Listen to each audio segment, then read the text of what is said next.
Fat usually ಇರಕೂಡ್ದು.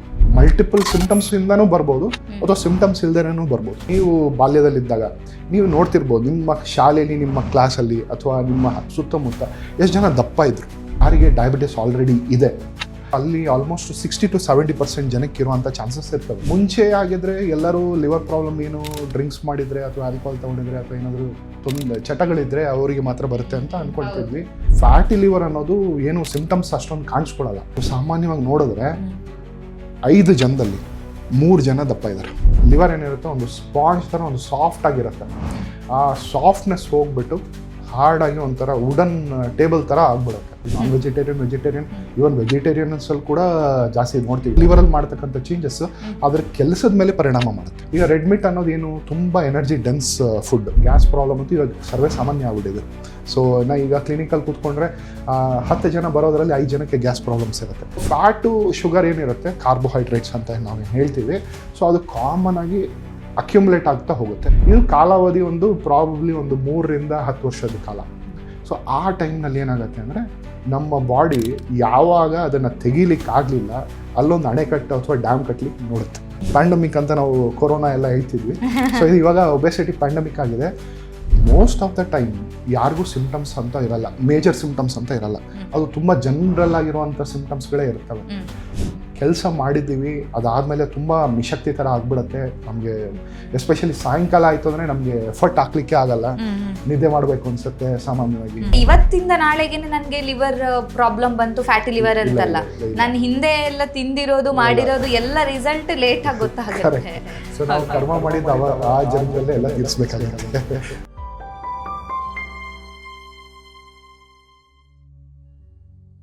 Vijaya Karnataka ವೀಕ್ಷಕರಿಗೆ ನಮಸ್ತೆ. ನಾನು ರಕ್ಷಾ ಕೋಟ್ಯಾನ್. ಸಾಮಾನ್ಯವಾಗಿ ಲಿವರ್ ಆರೋಗ್ಯ ಅಂತ ಬಂದಾಗ ನಾವು ಆಲ್ಕೋಹಾಲ್ ಕುಡಿದ್ರೆ ಮಾತ್ರ ಲಿವರಿಗೆ ಅದು ಸಮಸ್ಯೆಯನ್ನು ಉಂಟು ಮಾಡುತ್ತೆ ಅಂತ ಅಂದ್ಕೊಂಡಿರ್ತೀವಿ. ಆದರೆ ಆಲ್ಕೋಹಾಲ್ ಸೇವನೆ ಮಾಡದೇ ಇರೋರಲ್ಲೂ ಕೂಡ ಲಿವರ್ಗೆ ಸಂಬಂಧಿಸಿದಂಥ ಸಮಸ್ಯೆ ಯಾವ ಕಾರಣಕ್ಕೋಸ್ಕರ ಬರುತ್ತೆ? ಯಾಕಂತ ಹೇಳಿದ್ರೆ ನಾವು ಇವತ್ತು ಮಾತಾಡ್ತಾ ಇರುವಂಥದ್ದು ಫ್ಯಾಟಿ ಲಿವರ್. ಅದರಲ್ಲೂ ಕೂಡ ಫ್ಯಾಟಿ ಲಿವರ್ ಯಾರು ಆಲ್ಕೋಹಾಲನ್ನು ಕನ್ಸ್ಯೂಮ್ ಮಾಡೋದಿಲ್ಲ ಅಥವಾ ಯಾರು ಆಲ್ಕೋಹಾಲನ್ನು ತೆಗೆದುಕೊಳ್ಳೋದಿಲ್ಲ ಅವರಲ್ಲಿ ಯಾಕೆ ಈ ಒಂದು ಆರೋಗ್ಯ ಸಮಸ್ಯೆ ಬರುತ್ತೆ? ಲಿವರ್ನ ಆರೋಗ್ಯವನ್ನು ಕಾಪಾಡಿಕೊಳ್ಳುವಂಥದ್ದು ಹೇಗೆ? ಹಾಗಿದ್ರೆ ನಾವು ಯಾವ ತಪ್ಪುಗಳನ್ನ ಮಾಡ್ತಾ ಇದ್ದೀವಿ? ನಮ್ಮ ಲೈಫ್ ಸ್ಟೈಲ್ ಏನಾದರೂ ಇದಕ್ಕೆ ಕಾರಣ ಆಗತ್ತಾ? ಈ ಎಲ್ಲ ವಿಚಾರದ ಬಗ್ಗೆ ಹೆಚ್ಚಿನ ಮಾಹಿತಿನ ತಿಳಿಸ್ಕೊಡೋದಕ್ಕೆ ಇವತ್ತು ನಮ್ಮ ಜೊತೆ ಇದ್ದಾರೆ doctor Vinay Kumar BR, senior consultant, liver transplant specialist, Fortis hospital, Bannerghatta road, Bangalore. Doctor, ಕಾರ್ಯಕ್ರಮಕ್ಕೆ ಸ್ವಾಗತ. ನಮಸ್ಕಾರ ಮೇಡಮ್. Thank you. ಡಾಕ್ಟರ್, ಈಗ ಲಿವರ್ನ ಆರೋಗ್ಯದ ಬಗ್ಗೆ, ಅದರಲ್ಲೂ ಕೂಡ ನಾವು ಫ್ಯಾಟಿ ಲಿವರ್ ಅನ್ನೋದ್ರ ಬಗ್ಗೆ ಮಾತಾಡ್ತಾ ಇದ್ದೀವಿ. ಬಟ್ ಅದಕ್ಕಿಂತ ಮುಂಚೆ ಫ್ಯಾಟಿ ಲಿವರ್ ಅಂದ್ರೆ ಏನಪ್ಪಾ ಅನ್ನುವಂಥ ಒಂದು ಡೌಟ್ಸ್ ಕೆಲವರಲ್ಲಿ ಇರಬಹುದು. ಯಾಕಂದ್ರೆ ಲಿವರ್ ಅಂತ ಬಂದಾಗ ತುಂಬಾ ಜನ ಲಿವರ್ ಫೇಲ್ಯೂರ್ ಆಗಿದೆ ಅನ್ನೋದ್ರ ಬಗ್ಗೆ ಕೇಳಿರ್ತಾರೆ. ಆದರೆ ಫ್ಯಾಟಿ ಲಿವರ್ ಅಂತ ಹೇಳಿದ್ರೆ ಏನು? ಈ ಫ್ಯಾಟಿ ಲಿವರ್ ಆಯಿತು ಅಂದಾಗ ಲಿವರ್ನಲ್ಲಿ ಏನು ಚೇಂಜಸ್ ಆಗಿರುತ್ತೆ ಅನ್ನೋದು ಗೊತ್ತಿರೋದಿಲ್ಲ. ಸೊ ಇದ್ರ ಬಗ್ಗೆ ತಿಳಿಸ್ಕೊಡೋದಾದ್ರೆ. ನೀವು ಹೇಳಿದಾಗೆ ಫ್ಯಾಟಿ ಲಿವರ್ ಅಂತ ಹೇಳಿದ್ರೆ ಹೆಸರಲ್ಲೇ ಒಂದು ಅಂಶ ಇದೆ ಅದು. ಸೊ ಫ್ಯಾಟ್ ತುಂಬಿರೋಂಥ ಲಿವರ್. ಯೂಶಲಿ ನಮ್ಮ ಲಿವರ್ ಅನ್ನೋದು ಒಂದು ಅಂಗ, ನಮ್ಮ ಹೊಟ್ಟೆಯಲ್ಲಿರತಕ್ಕಂಥ ಒಂದು ಮುಖ್ಯವಾದ ಅಂಗ. ಎಷ್ಟು ಇಂಪಾರ್ಟೆಂಟ್ ಅಂತ ಹೇಳಿದ್ರೆ ಆಲ್ಮೋಸ್ಟ್ 500 ಡಿಫ್ರೆಂಟ್ ಕೆಲಸಗಳನ್ನ ಮಾಡುತ್ತೆ ಲಿವರ್. ಸೊ ಆ 500ಕ್ಕಿಂತ ಹೆಚ್ಚು ಕೆಲಸ ಮಾಡೋದು ನಮ್ಮ ಬಾಡಿನ ಒಂದು ಲೆವೆಲಲ್ಲಿ ಮೇಂಟೈನ್ ಮಾಡುವಂಥ ಒಂದು ಇಂಪಾರ್ಟೆಂಟ್ ಆರ್ಗನ್. ಸೊ ಅದು ಸಾಮಾನ್ಯವಾಗಿ ಅರೌಂಡ್ 1-1.25 kg ಅಷ್ಟು ತೂಕದಲ್ಲಿರುತ್ತೆ. ಆ್ಯಂಡ್ ಫ್ಯಾಟ್ ಯೂಶ್ವಲಿ ಇರಕೂಡ್ದು ಲಿವರಲ್ಲಿ. ಮೇ ಬಿ ಲೆಸ್ ದೆನ್ 5% ಆ ಥರ ಲೆವೆಲಲ್ಲಿ ಇರುತ್ತೆ. ಆದರೆ ಅದು 5%ಗಿಂತ ಹೆಚ್ಚಾಗಿದ್ದಾಗ ಆ ಲಿವರ್ ಫ್ಯಾಟಿ ಲಿವರ್ ಅಂತ ಪರಿಗಣನೆ ಮಾಡ್ತೀವಿ. ಸೊ ಮುಂಚೆ ಆಗಿದ್ರೆ ಎಲ್ಲರೂ ಲಿವರ್ ಪ್ರಾಬ್ಲಮ್ ಏನು ಡ್ರಿಂಕ್ಸ್ ಮಾಡಿದರೆ ಅಥವಾ ಆಲ್ಕೋಹಾಲ್ ತೊಗೊಂಡಿದ್ರೆ ಅಥವಾ ಏನಾದರೂ ಚಟಗಳಿದ್ರೆ ಅವರಿಗೆ ಮಾತ್ರ ಬರುತ್ತೆ ಅಂತ ಅಂದ್ಕೊಳ್ತಿದ್ವಿ. ಬಟ್ ಇತ್ತೀಚಿನ ಕಾಲದಲ್ಲಿ ಎಸ್ಪೆಷಲಿ ಲಾಸ್ಟ್ 2 ದಶಕಗಳಿಂದ ಲಿವರ್ ಸಮಸ್ಯೆ ಹೆಚ್ಚಾಗ್ತಿದೆ. ಅದು ನಾನ್ ಆಲ್ಕೋಹಾಲ್ ಪೇಷಂಟ್ಸಲ್ಲಿ. ಸೊ ಆಲ್ಕೋಹಾಲ್ ಒಂದೇ ಅಲ್ಲ, ಸಾಕಷ್ಟು ಕಾರಣಗಳಿರುತ್ತೆ ಫ್ಯಾಟ್ ಅಕ್ಯುಮುಲೇಟ್ ಆಗಲಿಕ್ಕೆ. ಸೊ ಸಿಂಪಲ್ ಆಗಿ ಹೇಳ್ಬೇಕಂದ್ರೆ ನಮ್ಮ ಇಂಟೇಕ್, ನಾವೇನು ಫುಡ್ ತೊಗೊಳ್ತೀವಿ ಅದೆಲ್ಲ ಸ್ಟೋರ್ ಆಗೋದು ಲಿವರಲ್ಲಿ, ಮಸಲ್ಸಲ್ಲಿ. ಸೊ ಆ ಇಂಟೇಕ್ ಜಾಸ್ತಿ ಇದ್ದು ಖರ್ಚು ಕಡಿಮೆ ಆಗ್ತಿದ್ರೆ ಸೊ ಆಬ್ವಿಯಸ್ಲಿ ಫ್ಯಾಟಿ ಲಿವರ್ ಬರುತ್ತೆ. ಅದಕ್ಕೆ ಫ್ಯಾಟಿ ಲಿವರ್ ಅಂತ ಒಂದು ಕಾಮನ್ ಟರ್ಮ್, ಕೊಲೋಕ್ಯುಯಲ್ ಟರ್ಮ್ ಕೊಟ್ಟಿದ್ದಾರೆ. ಓಕೆ. ಹಾಗಿದ್ರೆ ಈಗ ನಮ್ಮ ಲಿವರ್ನಲ್ಲಿ ಫ್ಯಾಟ್ ತುಂಬಿಕೊಳ್ಳೋದನ್ನ ಫ್ಯಾಟಿ ಲಿವರ್ ಅಂತ ಸಾಮಾನ್ಯವಾಗಿ ಅಥವಾ ಇನ್ ಸಿಂಪಲ್ ಆಗಿ ಅರ್ಥ ಮಾಡ್ಕೋಬಹುದು ಅಂತ. ಓಕೆ. ಹಾಗಿದ್ರೆ ಈಗ ಫ್ಯಾಟಿ ಲಿವರ್ ಅನ್ನುವಂಥ ಒಂದು ಕಂಡೀಷನ್ ಇದೆಯಲ್ಲ, ಇದನ್ನ ನೀವು ಆರೋಗ್ಯ ಸಮಸ್ಯೆ ಅಂತ ಕನ್ಸಿಡರ್ ಮಾಡ್ತೀರಾ ಅಥವಾ ಆರೋಗ್ಯ ಸಮಸ್ಯೆ ಬರ್ತಾ ಇದೆ, ಲಿವರ್ಗೆ ಏನೋ ಸಮಸ್ಯೆ ಆಗ್ತಾ ಇದೆ ಅನ್ನೋದ್ರ ಸೂಚನೆ, ಅಂದ್ರೆ ಆರಂಭಿಕ ಲಕ್ಷಣ ಫ್ಯಾಟಿ ಲಿವರ್ ಆಗಿರುತ್ತಾ ಅಂತ ಹೇಗೆ? ಈಗ ಲಿವರ್ ಸಮಸ್ಯೆ ಅನೇಕ ಕಾರಣಗಳಿಂದ ಬರ್ಬೋದು. ಅದರಲ್ಲಿ ಒಂದು ಕಾರಣ ಫ್ಯಾಟಿ ಲಿವರ್. ಈಗ ಸಾಮಾನ್ಯವಾಗಿ ಫಸ್ಟ್ ಹೇಳಿದ್ವಿ ಆಲ್ಕೋಹಾಲ್ ಅಂತ, ಇನ್ನೊಂದು ನಾನ್ ಆಲ್ಕೋಹಾಲ್. ಮೂರನೇದು ಮತ್ತೊಂದು ಏನಂತ ಹೇಳಿದ್ರೆ ಈಗ ವೈರಸ್ ಇನ್ಫೆಕ್ಷನ್ಸ್ ಆಗಿರುತ್ತೆ ಕೆಲವರಿಗೆ. ಈಗ ಕೇಳಿರ್ಬೇಕು ಹೆಪಟೈಟಿಸ್ ಬಿ, ಹೆಪಟೈಟಿಸ್ ಸಿ ಅಂತ.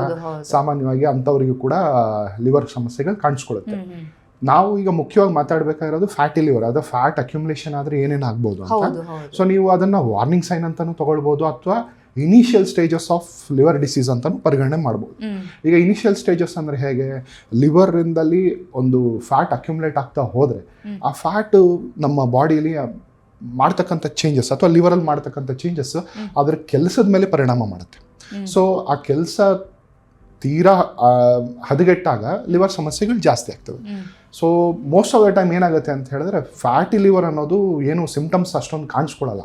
ಸೊ ವಾರ್ನಿಂಗ್ ಸೈನ್ ಅನ್ನೋದಕ್ಕಿಂತ ಇನಿಷಿಯಲ್ ಡಿಸೀಸ್ ಪ್ರೊಸೆಸ್ಸೇ ಇರ್ಬೋದು, ಅಥವಾ ಕೆಲವರಿಗೆ ತುಂಬ ಟಯರ್ಡ್ನೆಸ್ ಇರೋದು, ಅಥವಾ ತುಂಬ ಸುಸ್ತಾಗ್ತಾ ಇದೆ, ಕೆಲಸ ಮಾಡ್ತಿದ್ರು ಕೆಲಸಕ್ಕಿಂತ ಹೆಚ್ಚಾಗಿ ಸುಸ್ತಾಗ್ತಿದೆ. ಈಗ ಕೆಲವರೇನು ಅಷ್ಟೊಂದು ಫಿಸಿಕಲ್ ವರ್ಕ್ ಇಲ್ಲದೆ ಇರೋದ್ರು by the end of the day ಸ್ವಲ್ಪ ತುಂಬ ಸುಸ್ತಾಗಿ ನಮಗೆ ಒಂಥರ ಬಾಡಿಲಿ ಚೇತನ ಇಲ್ಲ ಅಂತ ಅನಿಸುತ್ತೆ. ಸೊ ಅದೊಂದು ಲಕ್ಷಣಗಳಿರ್ಬೋದು. ಸೊ ಈ ರೀತಿ ಮಲ್ಟಿಪಲ್ ಸಿಂಪ್ಟಮ್ಸ್ ಇಂದನೂ ಬರ್ಬೋದು, ಅಥವಾ ಸಿಂಪ್ಟಮ್ಸ್ ಇಲ್ದೇನೂ ಬರ್ಬೋದು. ಸೊ ವಾರ್ನಿಂಗ್ ಸೈನ್ ಕೂಡ ಹೌದು.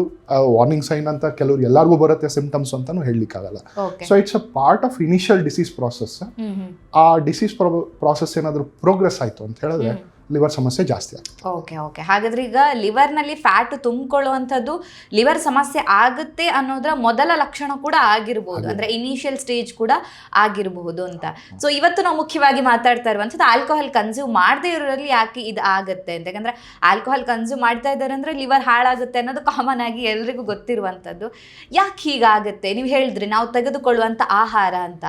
ಸೊ ನಾವು ತೆಗೆದುಕೊಳ್ಳುವಂಥ ಆಹಾರಕ್ಕೂ ಲಿವರ್ನ ಆರೋಗ್ಯಕ್ಕೂ ಹೇಗೆ ಕನೆಕ್ಷನ್ಸ್ ಇದೆ? ಯಾವ ಆಹಾರದಿಂದ ಆಗಬಹುದು? ನಾನ್ ವೆಜಿಟೇರಿಯನ್ಸ್ ಎಲ್ಲಿ ಕೇರ್ಫುಲ್ ಆಗಿರಬೇಕಾಗತ್ತೆ ಅನ್ನೋದ್ರು. ಇವಾಗ ಲಾಸ್ಟ್ ವರ್ಡ್ ಉಪಯೋಗಿಸಿದ್ರಿ, ನಾನ್ ವೆಜಿಟೇರಿಯನ್ ಇವನ್ ವೆಜಿಟೇರಿಯನ್ಸ್ ಅಲ್ಲಿ ಕೂಡ ಜಾಸ್ತಿ ನೋಡ್ತೀವಿ. ಸೊ ಏನಂತ ಹೇಳಿದ್ರೆ ರೆಡ್ ಮೀಟ್ ಏನಾದ್ರೂ ಎಫೆಕ್ಟ್ ಆಗುತ್ತೆ? Yes, definitely. ಇವನ್ ಅದೇ ರೀತಿ ನಾವು ಹೇಗೆ ಇದು ಇಂಪಾರ್ಟೆಂಟ್ ಆಗುತ್ತೆ ಅಂತ ಹೇಳಿದ್ರೆ, ನಾನು ಫಸ್ಟ್ ಅಲ್ಲಿ ಹೇಳಿದೆ. ಸೊ ನಿಮ್ಮ ಇಂಟೇಕ್ ಔಟ್ಪುಟ್ ಮ್ಯಾಚ್ ಆಗ್ತಿಲ್ಲ.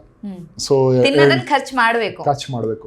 ಸೊ ಏನೇ ತಿಂದ್ರೂ ಅದು ಲಿವರ್ ಅಲ್ಲಿ ಹೋಗಿ ಗ್ಲೂಕೋಸ್ ಆಗಲಿ ಅಥವಾ ಫ್ಯಾಟ್ ಆಗಿ ಕನ್ವರ್ಟ್ ಆಗುತ್ತೆ. ಸೊ ಗ್ಲೂಕೋಸ್ ಸ್ಟೋರ್ ಆಗಿ ಅದು ಯೂಸ್ ಮಾಡಿದ್ರೆ ಪರವಾಗಿಲ್ಲ. ಸಾಕಷ್ಟು ಸಮಯ ಅದು ಯೂಸ್ ಮಾಡದಿರ ಇದ್ರೆ ಲಿವರ್ ಏನ್ ಮಾಡುತ್ತೆ, ನಾನು ಹೇಳಿದ ಒಂದು 500 ಡಿಫ್ರೆಂಟ್ ಕೆಲಸ ಮಾಡುತ್ತೆ ಅಂತ. ಸೊ ಒಂದು ಕೊಬ್ಬಿನಂಶ ಮಾಡಿಬಿಟ್ಟು ಅದು ಎಲ್ಲಿ ಡೆಪಾಸಿಟ್ ಮಾಡಬೇಕು ಅಲ್ಲಿ ಡೆಪಾಸಿಟ್ ಮಾಡುತ್ತೆ.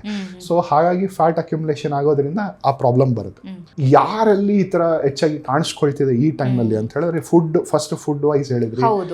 ನಾವು ಯೂಶಲಿ ಯಾರ ರಿಸ್ಕ್ ಫ್ಯಾಕ್ಟರಲ್ಲಿ ಜಾಸ್ತಿ ಇದೆ ಅಂತ ನಾವು ಯೋಚನೆ ಮಾಡಬೇಕು. ಸೊ ಈಗ ಕೆಲವ್ರಿಗೆ ರಿಸ್ಕ್ ಫ್ಯಾಕ್ಟರ್ಸ್ ಜಾಸ್ತಿ ಇರ್ಬೋದು. ಯಾರೆಲ್ಲ ಎಚ್ಚೆತ್ಕೊಳ್ಬೇಕಂದ್ರೆ, ಈಗ ಅವ್ರ ದೇಹ ತೂಕ ಜಾಸ್ತಿ ಇದ್ರೆ, ಸೆಕೆಂಡು ಡಯಾಬಿಟಿಸ್ ಇದ್ರೆ, ಅಥವಾ ಕೊಲೆಸ್ಟ್ರಾಲ್ ಪ್ರಾಬ್ಲಮ್ ಅಂತ ಹೇಳ್ತೀವಿ ಸಾಮಾನ್ಯವಾಗಿ, ಕೊಲೆಸ್ಟ್ರಾಲ್ ಹೆಚ್ಚಾಗಿದ್ರೆ, ಅಥವಾ ಇಂಥವರು ಯೂಶುವಲಿ ಕಾಮನ್ ಆಗಿ ಲಿವರ್ ಪ್ರಾಬ್ಲಮ್ಸ್ ಅಲ್ಲಿ ಫ್ಯಾಟಿ ಲಿವರ್ ಅಕ್ಯುಮುಲೇಟ್ ಆಗುತ್ತೆ. ಸೊ ಅದೇ ಅಲ್ದಿರ ಈಗ ಕೆಲವ್ರು ಹೇಳ್ತಾರೆ ಒಕೇಶನಲಿ ಆಲ್ಕೋಹಾಲ್ ತಗೊಳ್ತೀವಿ ಸರ್,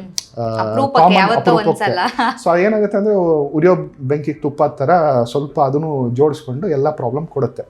ಸೊ ಫುಡ್ ವೈಸ್ ಹೇಳ್ಬೇಕಂತ ಹೇಳಿದ್ರೆ, ಯಾವುದು ಕ್ಯಾಲರಿ ಡೆನ್ಸ್, ಈಗ ನಮ್ಮ ಸಾಮಾನ್ಯವಾಗಿ ಕ್ಯಾಲರಿ ಡೆನ್ಸ್ ಅಂತ ಏನು ಹೇಳಿದ್ರೆ ಎಣ್ಣೆಯಲ್ಲಿ ಕರೆದಿರುವಂಥ ಪದಾರ್ಥಗಳಾಗಲಿ, ಅಥವಾ ನೀವು ಹೇಳಿದ್ರಿ ರೆಡ್ ಮೀಟ್ ಅಂತ.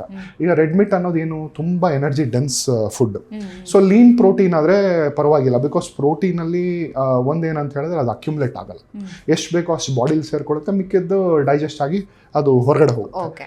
ಸೊ ಫ್ಯಾಟು ಶುಗರ್ ಏನಿರುತ್ತೆ, ಕಾರ್ಬೋಹೈಡ್ರೇಟ್ಸ್ ಅಂತ ನಾವೇನು ಹೇಳ್ತೀವಿ, ಸೊ ಅದು ಕಾಮನ್ ಆಗಿ ಅಕ್ಯುಮುಲೇಟ್ ಆಗ್ತಾ ಹೋಗುತ್ತೆ. ಸೊ ಫುಡ್ ವೈಸ್ ಹೇಳ್ಬೇಕಂದ್ರೆ ಕರೆದಿರುವಂಥ ತಿಂಡಿಗಳು, ಸಿಹಿ ಪದಾರ್ಥಗಳು, ಶುಗರ್ ತುಂಬ ಸೇವನೆ ಮಾಡ್ತಾರೆ. ಈಗ ವೆಜಿಟೇರಿಯನ್ಸ್ ಅಲ್ಲೂ ಕೂಡ ತುಂಬ ಶುಗರ್ ತಿನ್ನುವಂಥದ್ದು ಅದೆಲ್ಲ ಇದ್ದೇ ಇರುತ್ತೆ. ಸೊ ಅದು ಕಾಮನ್ನು. ನಾನ್ ವೆಜಿಟೇರಿಯನ್ಸ್ ಅಲ್ಲಿ ರೆಡ್ ಮೀಟ್, ಈಗ ಎಸ್ಪೆಷಲಿ ಮಟನ್ ಆ ಥರದ್ದೆಲ್ಲ which have very high fat content. So ಅದೆಲ್ಲ ತೊಗೊಂಡಾಗ ಕ್ಯಾಲರಿ ಇಂಟೇಕೆ ಜಾಸ್ತಿ ಆಗಿಬಿಡುತ್ತೆ. ಅದೇ ತಕ್ಕನಾಗಿ ನಮ್ಮದು ಎಕ್ಸ್ಪೆಂಡಿಚರ್ ಆಗಲಿ ಅಥವಾ ವರ್ಕೌಟ್ ಆಗಲಿ ಇರಲ್ಲ.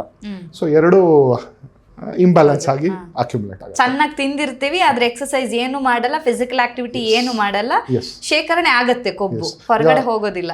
ಕೆಲವು ಈಗ ನಾವು ಯೋಚನೆ ಮಾಡಬೇಕು, 20 ವರ್ಷ ಇದೊಂದು ದೃಷ್ಟಾಂತ ಹೇಳ್ತೀನಿ. 20 ವರ್ಷ 30 ವರ್ಷದಿಂದ ಅಥವಾ ನೀವು ಬಾಲ್ಯದಲ್ಲಿದ್ದಾಗ ನೀವು ನೋಡ್ತಿರ್ಬೋದು ನಿಮ್ಮ ಶಾಲೆಯಲ್ಲಿ, ನಿಮ್ಮ ಕ್ಲಾಸಲ್ಲಿ ಅಥವಾ ನಿಮ್ಮ ಸುತ್ತಮುತ್ತ ಎಷ್ಟು ಜನ ದಪ್ಪ ಇದ್ರು.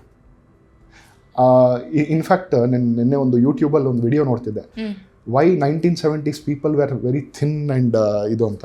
ಸೊ ಅವಾಗ ನೋಡಿದರೆ ಅದು ನೀವು ಮೋಸ್ಟ್ ಆಫ್ ದ ಫೋಟೋಸ್ ತೆಗೆದು ನೋಡಿ ನಿಮ್ಮ ತಾಯಿಯವ್ರ ಕಾಲದಲ್ಲಿ ಅಥವಾ ತಂದೆಯವ್ರ ಕಾಲದಲ್ಲಿ.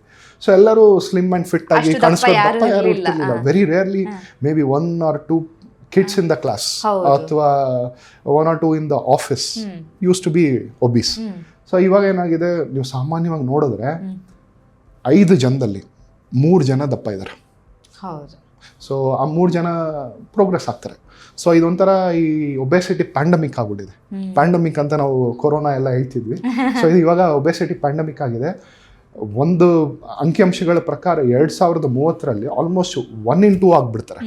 ಎಸ್ಪೆಷಲಿ ಈ US ಯುರೋಪಿಯನ್ ಕಂಟ್ರೀಸಲ್ಲೆಲ್ಲ ಆ ರೀತಿ ಬರ್ತಾ ಇದೆ ಅಂತ ಅವ್ರಿಗೆ they are probably coming up.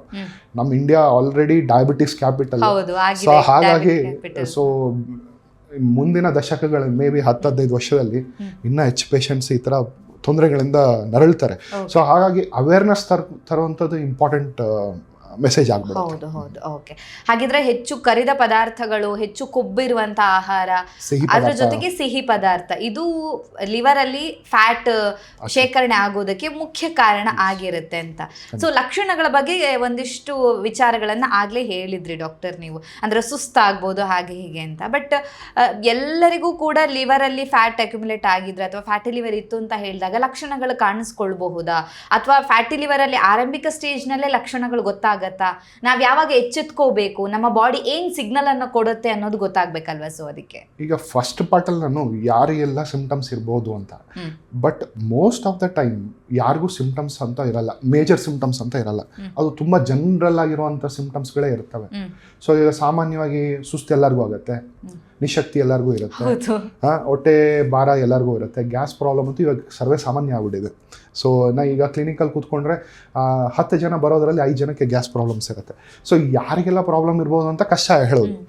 ಆದರೆ ನಾವು ಯಾವಾಗ ಎಚ್ಚೆತ್ಕೋಬೇಕು ಅಂತ ಹೇಳಿದರೆ, ಯೂಶ್ವಲಿ ಯಾರಿಗೆ ಡಯಾಬಿಟಿಸ್ ಆಲ್ರೆಡಿ ಇದೆ, ಯಾಕಂದರೆ ಅಲ್ಲಿ ಆಲ್ಮೋಸ್ಟ್ 60 to 70% ಜನಕ್ಕೆ ಇರುವಂಥ ಚಾನ್ಸಸ್ ಇರ್ತವೆ ಫ್ಯಾಟಿ ಲಿವರ್. ಮತ್ತು ದಪ್ಪ ಇದ್ದೀವಿ, ಸಿಂಪಲ್ ಆಗಿ ಹೇಳ್ಬೇಕಂದ್ರೆ ನಮ್ಮ ಹೈಟ್ ಇರುತ್ತಲ್ಲ ಅದನ್ನು ಸೆಂಟಿಮೀಟ್ರಲ್ಲಿ ಗಣನೆ ಮಾಡಿದ್ರೆ, ಇವಾಗ 175 ಸೆಂಟಿಮೀಟರ್ ಅಂದರೆ -100 is our ideal body weight. ಈಗ 75 ಕಿಲೋ ಇರಬೇಕಾತ. ಅದಕ್ಕಿಂತ ಹೆಚ್ಚಿಗಿದ್ರೆ ಮೋಸ್ಟ್ ಆಫ್ ಟೈಮ್ ನಾವು ಯಾರು ಜಿಮ್ ಮಾಡಲ್ಲ, ಸೊ ಮಸಲ್ಸ್ ಅಂತೂ ಅಲ್ಲ. So it's mostly fat accumulation. So ಯಾರ್ದು ಬಾಡಿ ವೆಯ್ಟ್ ಹೈಟಿಗಿಂತ ಜಾಸ್ತಿ ಇರುತ್ತೆ ಅಂಥವ್ರು ಸ್ವಲ್ಪ ಎಚ್ಚೆತ್ಕೊಳ್ಬೇಕಾಗತ್ತೆ. ಅದ್ರ ಜೊತೆಲಿ ಈ ಸಿಂಪ್ಟಮ್ಸ್ ಯಾವುದು, ಸುಸ್ತಾಗುವಂಥದ್ದು, ಕೆಲಸ ಮಾಡಿದ್ದೀವಿ ಅದಾದಮೇಲೆ ತುಂಬ ನಿಶಕ್ತಿ ಥರ ಆಗ್ಬಿಡತ್ತೆ ನಮಗೆ. ಎಸ್ಪೆಷಲಿ ಸಾಯಂಕಾಲ ಆಯಿತು ಅಂದರೆ ನಮಗೆ ಎಫರ್ಟ್ ಹಾಕ್ಲಿಕ್ಕೆ ಆಗಲ್ಲ, ನಿದ್ದೆ ಮಾಡಬೇಕು ಅನಿಸುತ್ತೆ ಸಾಮಾನ್ಯವಾಗಿ. ಅದನ್ನು ಮತ್ತು ಜೀರ್ಣಕ್ರಿಯೆ ಸರಿ ಆಗಲ್ಲ, ಯಾಕಂದರೆ ಮೋಸ್ಟ್ ಆಫ್ ದ ಪೇಷಂಟ್ಸ್ಗೆ ಏನಾಗುತ್ತೆ ಅಂದರೆ ಹೊಟ್ಟೆ ಭಾರ ಅನಿಸುತ್ತೆ. ಎಸ್ಪೆಷಲಿ ಬಲಭಾಗದಲ್ಲಿ ನಮ್ಮ ಲಿವರ್ ಇರೋವಂಥದ್ದು ನಮ್ಮ ಎಲುಬುಗೂಡಿನ ಕೆಳಗಡೆ. ಸೊ ಅದರಲ್ಲಿ ಬಲಭಾಗದಲ್ಲಿ ಏನಾದರೂ ಭಾರದ ಥರ ಅನ್ಸೋದು, ನೋವು ಅನ್ಸೋದು. ಸೊ ಆ ರೀತಿ ಇದ್ದಾಗ ಸಿಂಪ್ಟಮ್ಸ್ ಫ್ಯಾಟಿ ಲಿವರ್ ಅಕ್ಯುಮುಲೇಷನಿಂದ ಆಗ್ತಿದೆ ಅಂತ ಹೇಳ್ಬೋದು. ಸೊ ಅದರಲ್ಲಿ ಈಗ ಏನಾದರೂ ಸ್ಟೇಜಸ್ ಪ್ರೋಗ್ರೆಸ್ ಆಯಿತು ಅಂತ ಹೇಳಿದ್ರೆ, ಈಗ ನಾವು ಫ್ಯಾಟಿ ಲಿವರ್ ಅಂದರೆ ಫ್ಯಾಟಿ ಲಿವರಲ್ಲೇ ಇರುತ್ತೆ ಅಂತ ಹೇಳಲಿಕ್ಕಾಗಲ್ಲ. ಮೋಸ್ಟ್ ಆಫ್ ದೆಮ್ ರಿವರ್ಸಿಬಲ್ ಆಗಲಿಲ್ಲ ಅಂತ ಹೇಳಿದ್ರೆ, ಪ್ರೋಗ್ರೆಸ್ ಆಯಿತು ಅಂದರೆ ಅವರಿಗೆ ಲಿವರ್ ಹಾರ್ಡ್ ಆಗುವಂಥದ್ದು, ಲಿವರ್ ಹಾರ್ಡ್ ಆಗಿ ಕೊನೆಗೆ ಲಿವರ್ ಸಿರೋಸಿಸ್ ಆಗುವಂಥ ಪರಿಸ್ಥಿತಿ ಬರುತ್ತೆ. ಆಗ ಲಿವರ್ ಸಿರೋಸಿಸ್ ಆದರೆ ಅದರಿಂದ ಸಿಂಪ್ಟಮ್ಸ್ಗಳು ಹೆಚ್ಚಾಗಿಬಿಡುತ್ತೆ. ಯಾವ ಥರ ಎಲ್ಲರಿಗೂ ಗೊತ್ತಿರುತ್ತೆ, ಸರ್ವಸಾಮಾನ್ಯ ಕಾಮಾಲೆ ರೋಗ ಅಂತ ಹೇಳ್ತೀವಿ, ಅದು ಬರುವಂಥ ಚಾನ್ಸಸ್ ಇರುತ್ತೆ. ಜಾಂಡಿಸ್ ಅಂತ ಕರಿತೀವಿ. ಅಥವಾ ಕಾಲಲ್ಲಿ ಊತ ಅಥವಾ ಬಾವು ಅಂತ ಹೇಳ್ತೀವಿ, ಅಥವಾ ಹೊಟ್ಟೆಲಿ ಊತ ಅಥವಾ ಹೊಟ್ಟೆ ಬಾವು ಅಂತ ಹೇಳ್ತೀವಿ. ಇಲ್ಲ ಸಾಮಾನ್ಯವಾಗಿ ಕೆಲಸ ಮಾಡಲಿಕ್ಕಾಗಲ್ಲ, ಸ್ವಲ್ಪ ಬುದ್ಧಿಶಕ್ತಿಲಿ ಪ್ರಾಬ್ಲಮ್ಸ್ ಆಗ್ತಾಯಿವೆ, ಅಥವಾ ರಕ್ತವಾಂತಿ, ಅಥವಾ ನಮ್ಮ ಮೋಷನ್ನಲ್ಲಿ ಬ್ಲಡ್ ಹೋಗುವಂಥದ್ದು, ಈ ಥರದ್ದೆಲ್ಲ ಸಿಂಪ್ಟಮ್ಸ್ ಕಾಣಿಸ್ಕೋಬಹುದು. ಬಟ್ ಅದು ತುಂಬ ಲೇಟ್ ಆಗಿಬಿಟ್ಟಿದೆ. ಸೊ ಆ ಲೇಟ್ ಪರಿಸ್ಥಿತಿಯಲ್ಲಿ ಏನೂ ಮಾಡೋಕ್ಕಾಗಲ್ಲ. ಸೊ ಸಾಮಾನ್ಯವಾಗಿ ನೀವೇನಾದರೂ ರಿಸ್ಕ್ ಫ್ಯಾಕ್ಟರ್ಸ್ ಇದೆ ಅಂದರೆ, ಮೇಯ್ನ್ ಆಗಿ ಡಯಾಬಿಟಿಸ್ ಬೊಜ್ಜುತನ, ಸೆಕೆಂಡ್ BP ಇದೆ ಅಥವಾ ಹಾರ್ಟ್ ಇಶ್ಯೂಸ್ ಇದೆ ಅಂಥವರು, ಅಥವಾ ಬೇರೆ ಏನಾದರೂ ಸಮಸ್ಯೆ, ಹೊಟ್ಟೆ ಸಮಸ್ಯೆ ಇದೆ ಅವ್ರಿಗೆಲ್ಲ ಈ ಥರ ಸಿಮ್ಟಮ್ಸ್, ಮೈಲ್ಡ್ ಸಿಮ್ಟಮ್ಸ್ ಲೈಕ್ ಹೊಟ್ಟೆ ಭಾರ ಅಥವಾ ಹೊಟ್ಟೆ ತುಂಬ ಸುಸ್ತು, ಆ ಥರದವರು ಎಚ್ಚೆತ್ಕೊಂಡು ಏನಾದರೂ ಸಾಮಾನ್ಯವಾಗಿ ನಾವೇನಾದರೂ ಜನರಲ್ ಹೆಲ್ತ್ ಚೆಕಪ್ ಅಂತ ಇಯರ್ಲಿ ಒನ್ಸ್ ಅಥವಾ 2 ಇಯರ್ಲಿ ಒನ್ಸ್ ಒಂದು ಸ್ಕ್ಯಾನ್ ಆಗಲಿ ಅಥವಾ ಲಿವರ್ ಫಂಕ್ಷನ್ ಟೆಸ್ಟ್ ಆಗಿ ಮಾಡಿದರೆ ಅದರಲ್ಲಿ ಗೊತ್ತಾಗ್ತದೆ. ಓಕೆ ಓಕೆ, ನೀವು ಹೇಳಿದ್ರಿ ಡಾಕ್ಟರ್, ಈಗ ಒಬೇಸಿಟಿ ಇರೋರಿಗೆ ರಿಸ್ಕ್ ಫ್ಯಾಕ್ಟರ್ ಜಾಸ್ತಿ ಇರುತ್ತೆ ಅಂತ. ಸೊ ಅವಾಗ ಒಂದು ಡೌಟ್ ಬರುತ್ತೆ, ನೋಡೋದಕ್ಕೆ ದಪ್ಪ ಇರೋರಿಗೆ ಅಥವಾ ಹೊಟ್ಟೆ ದಪ್ಪ ಇದ್ದವರಿಗೆ ಸೆಂಟ್ರಲ್ ಒಬೇಸಿಟಿ ಇದೆ ಅಂದಾಗ ಅವ್ರಿಗೆಲ್ಲರಿಗೂ ಫ್ಯಾಟಿ ಲಿವರ್ ಇರುತ್ತಾ? ಹಾಗಿದ್ರೆ ಸಣ್ಣ ಇದ್ದವರಿಗೆ ಫ್ಯಾಟಿ ಲಿವರ್ ಇರಲ್ವಾ ಅನ್ನೋ ಒಂದು ಪ್ರಶ್ನೆ ಬರುತ್ತೆ. ಸೊ ಏನು ಹೇಳ್ತೀರಾ? ಸೊ ಈಗ ನಾವೊಂದು ಗ್ರೂಪ್ ಆಫ್ ಪೇಷಂಟ್ಸ್ ಹೇಳಿದೆ, ದಪ್ಪ ಇರ್ತಾರೆ ಅವರು ಇದಕ್ಕೆ. ಕೆಲವೊಂದ್ಸಲಿ ನಾನು ನೋಡ್ದ ಹಾಗಲೇ ಈಗ ಇವತ್ತೇ ಒಂದು ಪೇಷಂಟ್ ನೋಡಿದ್ದೆ. ಏನಂತ ಹೇಳಿದ್ರೆ ಸಣ್ಣ ಇದ್ದಾರೆ, ಅವ್ರದ್ದು ಲಿವರ್ ಟೆಸ್ಟು ಅಂದರೆ ಸಾಮಾನ್ಯವಾಗಿ ಲಿವರ್ ಫಂಕ್ಷನ್ ಟೆಸ್ಟ್ ಅಂತ ಅವ್ರು ಜನರಲ್ ಹೆಲ್ತ್ ಚೆಕಪ್ ಮಾಡಿಸಿದಾಗ ಅವರು SGPT ಅಂತ ಒಂದು ಟೆಸ್ಟ್ ಇರುತ್ತೆ, ALT ಅಂತ ಹೇಳ್ತೀವಿ. ಸೊ ಅದು ರೈಸ್ ಆಗಿದೆ ಅಂತ ರೆಫರ್ ಮಾಡಿದರು. ಸೊ ಅವರು ನೋಡಿದರೆ ಸಣ್ಣ ಇದ್ದಾರೆ. ನಾವು ಯೂಶ್ವಲಿ ಅಂಥ ಪೇಷಂಟ್ಸಲ್ಲಿ ಕೆಲವು ಕಾರಣಗಳು ಹುಡುಕ್ತೀವಿ. ಆಲ್ಕೋಹಾಲ್ ಸೇವನೆ ಇಲ್ಲ ಅಂತ ಹೇಳಿದರು, ಫಿಟ್ ಇದ್ದೀನಿ, ಆದಷ್ಟು ಎಕ್ಸಸೈಸ್ ಮಾಡ್ತೀನಿ, ಅವಾಯ್ಡ್ ಮಾಡ್ತೀನಿ ಜಂಕ್ ಫುಡ್ಸ್ ಎಲ್ಲ ಅಂತ ಹೇಳಿದರು. ಬಟ್ ಚೆನ್ನಾಗಿದೆ. ಬಟ್ ಅಂದರೆ ಏನಂತ ಹೇಳಿದರೆ ಅದು ಅವರಿಗೆ ಚೆಕ್ ಮಾಡಿದಾಗ ನಾವು ಕೆಲವು ಸ್ಕೋರ್ಸ್ ಎಲ್ಲ, ಅಂದರೆ ಈಗ AST ಹೇಳಿದೆ, ALT ಹೇಳಿದೆ, ಅಥವಾ ಪ್ಲೇಟ್ಲೆಟ್ ಕೌಂಟ್ ಎಲ್ಲ ಅದೆಲ್ಲ ಯೂಸ್ ಮಾಡಿ ಅಥವಾ ಏಜ್ ಮಾಡಿ ನೋಡಿದಾಗ ಸ್ವಲ್ಪ ಸ್ಕೋರ್ಸ್ ಹೈ ಬಂದಾಗ ನಾವು ಫರ್ದರ್ ಟೆಸ್ಟ್ ಮಾಡಬೇಕಂತ ನೋಡ್ತೀವಿ. ಸೊ ಅಲ್ಟ್ರಾಸೌಂಡ್ ಮಾಡಿದಾಗ ಅವರಿಗೆ ಫ್ಯಾಟಿ ಲಿವರ್ ಇದೆ ಅಂತ ಗೊತ್ತಾಯ್ತು. ಸೊ ಫ್ಯಾಟಿ ಲಿವರ್ ಇದೆ, ಮತ್ತು ಫೈಬ್ರೋ ಸ್ಕ್ಯಾನಲ್ಲಿ ಮಾಡಿದ್ರೆ ಫ್ಯಾಟಿ ಲಿವರ್ ಸ್ಟೇಜ್ 2 ಇದೆ. ಇನ್ಫ್ಯಾಕ್ಟ್ ಸಣ್ಣ ಇದ್ದಾರೆ, ಸ್ಟೇಜ್ 2 ಇದೆ. ಓಕೆ, ಸೊ ಅದ್ರಲ್ಲಿ ಗ್ರೇಡಿಂಗ್ ಮಾಡ್ತೀವಿ, ಗ್ರೇಡ್ 1, ಗ್ರೇಡ್ 2, ಗ್ರೇಡ್ 3 ಅಂತ. ಕೊಬ್ಬಿನಂಶದ ಮೇಲೆ ಎಷ್ಟಿದೆ ಅಷ್ಟಿದೆ ಅಂತ ಹೇಳ್ಬೋದು. ಸೊ ಗ್ರೇಡ್ 2 ಅಂದರೆ middle of the fatty liver ಗ್ರೇಡ್ಸಲ್ಲಿ. ಸೊ ಹೇಗಿರ್ಬೋದು ಒಂದಂದರೆ, ಒಂದು ಅನೇಕ ಕಾರಣಗಳು ಇದಕ್ಕೆ ಇದಾಗ್ಬೋದು. ಒಂದು ನಮ್ಮ ಎನ್ವೈರನ್ಮೆಂಟಲ್ ಫ್ಯಾಕ್ಟರ್ಸ್ ಅಥವಾ ವಾತಾವರಣದ್ದು, ಊಟ ತಿಂಡಿ, ನಮ್ಮ ಲೈಫ್ ಸ್ಟೈಲು ಅದೆಲ್ಲ ಗಡ್ಬಡಿ ಇರ್ಬೋದು. ಸೆಕೆಂಡ್, ಕೆಲವೊಂದ್ಸಲಿ ಜೆನೆಟಿಕ್ ಕೂಡ ಇಶ್ಯೂಸ್ ಇರ್ಬೋದು, ಕಾರಣಗಳಿರ್ಬೋದು. ನಮ್ಗೆ ಈ ಥರ ಪಿನ್ ಪಾಯಿಂಟ್ ಆಗಿರುವಂಥ ಜೀನ್ ಆಗಲಿ ಜೆನೆಟಿಕ್ ಆಗಲಿ ಅಷ್ಟೊಂದು ಇಲ್ಲ. ಬಟ್ ಕೆಲವು ಜೀನ್ಸ್ ಗೊತ್ತಾಗಿವೆ. ಅದು ಈಗ ಜನರಲ್ ಆಗಿ ಚೆಕಪ್ ಎಲ್ಲರಿಗೂ ಮಾಡ್ಲಿಕ್ಕಾಗಲ್ಲ. ಬಟ್ ಆ ಕಾರಣಗಳಿಂದ ಇರ್ಬೋದು. ಇಲ್ಲ ಅಂದರೆ ಅವ್ರು ಹೇಳ್ಬೋದು ನಮ್ಮ ಆಕ್ಟಿವಿಟಿ, ನಮ್ಮ ಇಂಟೇಕ್ ಕಡಿಮೆ ಇದೆ, ಬ್ಯಾಲೆನ್ಸ್ ಎಷ್ಟು ಮಟ್ಟಿಗೆ ಮಾಡ್ತಿದ್ದಾರೆ ಅನ್ನೋದೇ ಕ್ವಶನ್. ಸೊ ಸಾಮಾನ್ಯವಾಗಿ ನಾವು ವೀಕ್ಲಿ ಒನ್ಸ್ ಆರ್ ಟ್ವೈಸ್ ಒಂದು 15 ಮಿನಿಟ್ಸ್ ವಾಕ್ ಮಾಡಿದ್ವಿ ಅಥವಾ 15 ಮಿನಿಟ್ಸ್ ಎಕ್ಸಸೈಸ್ ಮಾಡಿದ್ರೆ ಸಾಕಾಗಲ್ಲ. ಅದಕ್ಕೆ ಒಂದು ನಿರ್ದಿಷ್ಟ ಪ್ರಮಾಣ ಇರಬೇಕಾಗತ್ತೆ. ಮತ್ತೆ ಆಕ್ಟಿವಿಟಿ ಇಲ್ಲ ಅಂತ ಹೇಳಿದ್ರೆ ಮಿಕ್ಕಿದ 20 ಗಂಟೆನೂ ಮಲ್ಕೊಂಡಿದ್ದಾರೆ ಅಥವಾ ಕೂತ್ಕೊಂಡಿದ್ದಾರೆ ಕೆಲಸ ಅಂದ್ರೆ ಆಬ್ವಿಯಸ್ಲಿ ಎಷ್ಟು ಆಕ್ಟಿವಿಟಿ ಮಾಡ್ತಾ ಇದ್ದಾರೆ ಅನ್ನೋದು ಕೂಡ ಮ್ಯಾಟರ್ ಆಗುತ್ತೆ. ಓಕೆ, ಹಾಗಿದ್ರೆ ನೋಡೋದಕ್ಕೆ ಸಣ್ಣ ಇದ್ದವರಿಗೆ ರಿಸ್ಕ್ ಇಲ್ಲ ಅಂತಿಲ್ಲ, ಎಲ್ರಿಗೂ ಕೂಡ ಈಗಿನ ಲೈಫ್ ಸ್ಟೈಲ್ ಅಲ್ಲಿ ರಿಸ್ಕ್ ಜಾಸ್ತಿನೇ ಇರುತ್ತೆ ಅಂತ. ಓಕೆ ಡಾಕ್ಟರ್, ಹೇಳಿದ್ರು ಇದರಲ್ಲಿ ನೀವು ಸ್ಟೇಜಸ್ ಇರುತ್ತೆ ಅಂತ. ಸೊ ಸ್ಟೇಜಸ್ ಅನ್ನ 1 by 1 ಎಕ್ಸ್ಪ್ಲೇನ್ ಮಾಡ್ಬೋದು. ಈಗ ಸ್ಟಾರ್ಟಿಂಗ್ ಸ್ಟೇಜ್ 1 ಅಲ್ಲಿ ಇತ್ತು ಅಂತ ಹೇಳಿದ್ರೆ ಹೇಗೆ, ಎಂಡಿಂಗ್ ಸ್ಟೇಜ್ ಅಲ್ಲಿ ಸಿರೋಸಿಸ್ ಬರುತ್ತೆ ಹೇಳಿದ್ರಿ. ಸೊ ಲಕ್ಷಣಗಳು ಚೇಂಜಸ್ ಆಗ್ಬೋದು, ಗೊತ್ತಾಗ್ಬೋದು ಹೇಳಿದ್ರಿ. ಸೊ ಇದ್ರ ಬಗ್ಗೆ ಎಕ್ಸ್ಪ್ಲೇನ್ ಮಾಡ್ತಾ ಹೋಗಿ ಹಂತವಾಗಿ ಹೇಳೋದು. ಸೊ ಯೂಶುವಲಿ ಸಾಮಾನ್ಯವಾಗಿ ಏನಾಗುತ್ತೆ ಅಂದ್ರೆ ಇದೆಲ್ಲ ಪ್ರಾಸೆಸ್ ಆಗೋದು ವಿತಿನ್ ಒಂದು 1 ತಿಂಗಳಾಗ್ಲಿ 1 ವರ್ಷ ಆಗ್ಲಿ 2 ವರ್ಷದಲ್ಲಿ ಆಗಲ್ಲ. ಇದು ವರ್ಷಾನ್ಗಟ್ಲೆ ನಡೀತಿರುತ್ತೆ, ಅಂದ್ರೆ ನಿಧಾನವಾಗಿ ಆಗುತ್ತೆ.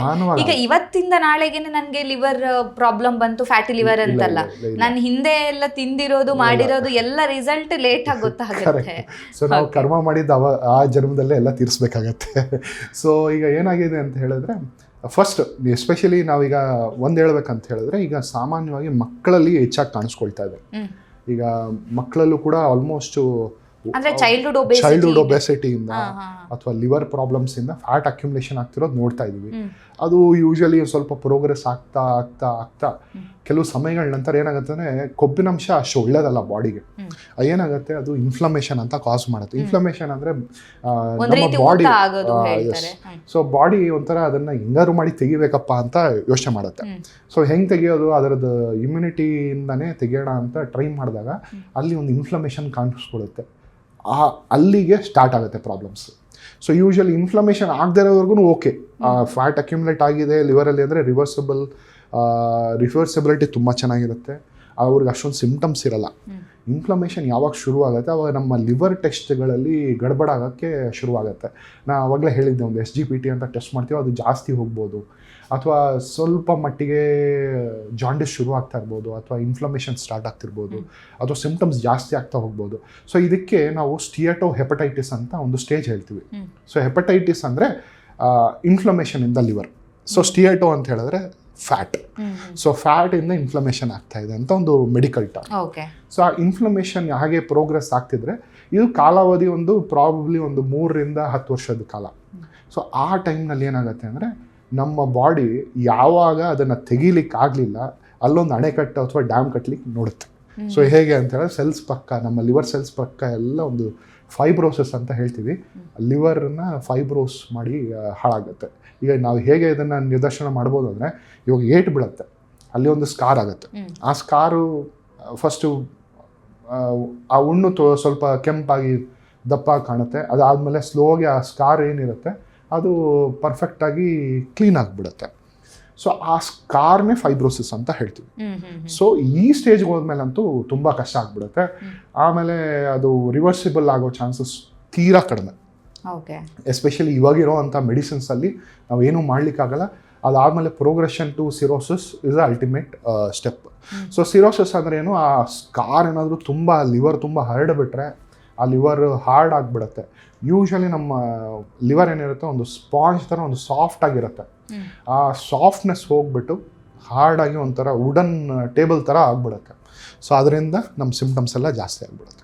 ಓಕೆ. ಸೊ ಯೂಶಲಿ ಸ್ಮೂತ್ ಆಗಿರುತ್ತೆ, ಈ ಥರ ಪ್ರಾಬ್ಲಮ್ಸ್ ಆದಾಗ ಅದು ಇನ್ನು ಗಟ್ಟಿ ಆಗುತ್ತೆ ಅಥವಾ ಹಾರ್ಡ್ ಆಗ್ತಾ ಹೋಗುತ್ತೆ ಅಂತ. ಅದನ್ನೇ ಸಿರೋಸಿಸ್ ಸ್ಟೇಜ್ ಅಂತ ಹೇಳ್ತೀವಿ. ಓಕೆ. ಅದು ಫೈನಲ್ ಸ್ಟೇಜ್ ಆಗಿರುತ್ತೆ. ಅದಾದ್ಮೇಲೆ ಏನಾಗುತ್ತೆ, ಸಿಮ್ಟಮ್ಸ್ ಬರ್ಲಿಕ್ಕೆ ಶುರು ಆಗುತ್ತೆ. ಸಿಮ್ಟಮ್ಸ್ ಬಂದ ಮೇಲೆ ಅವರಿಗೆ ಬೇರೆ ವಿಧಿ ಇಲ್ದಿರ ಟ್ರಾನ್ಸ್ಪ್ಲಾಂಟ್ವರೆಗೂ ಅದು ಹೇಳ್ಕೊಂಡು ಹೋಗುತ್ತೆ. ಓಕೆ. ಹಾಗಾದ್ರೆ ಈಗ ಮೊದಲನೇ ಹಂತದ ಫ್ಯಾಟಿ ಲಿವರ್ ಇಂದ ಸಿರೋಸಿಸ್ ವರೆಗೂ ಹೋಗಿದೆ ಅಂದಾಗ ಅಂದಾಜು ಎಷ್ಟು ಟೈಮ್ ತಗೊಳುತ್ತೆ ಸರ್ ಅದಕ್ಕೆ? ಹೇಳಿದಲ್ಲ, ಕೆಲವರಿಗೆ ವರ್ಷಾನ್ಗಟ್ಲೆ ತಗೊಳತ್ತೆ. ಮೇ ಬಿ 10-15 ವರ್ಷ ಇರ್ಬೋದು, 20 ವರ್ಷನೂ ಇರ್ಬೋದು. ಸೊ ಯಾರಿಗೂ ನಿದರ್ಶನವಾಗಿ ಹೇಳಲಿಕ್ಕಾಗಲ್ಲ.